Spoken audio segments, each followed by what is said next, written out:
Sa palagay mo, duck si Chad? Feeling ko, kasi matangkad naman siya eh. Hindi lahat na matangkad, ducks.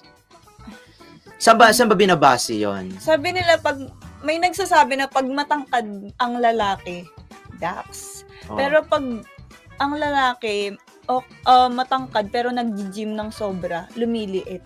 Okay. Pero hindi rin kasi sure eh. Depende pag nakita mo talaga in person. Pero ikaw, sa palagay mo, ano ang size nung kay Chad? From 1 to 10? Hala, hindi ko na alam. Sa palagay mo lang? Mga 6, 7. Ganun lang? 6, 7? Oh, malaki na yun, ha? Malaki na. Malaki na yun, ha? Pero yung mga jowa mo ba dati, mga ducks din? Hindi. Hindi. Hindi.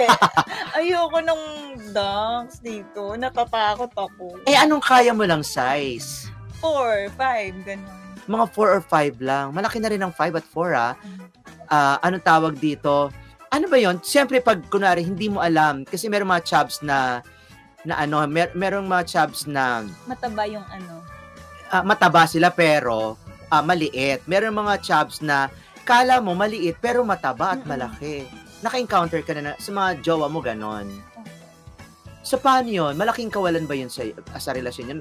Nawalan ka ba ng gana or something? Hindi naman. Pagka once na hindi na nagmamatter sa akin yung size pag talaga love mo yung isang tao.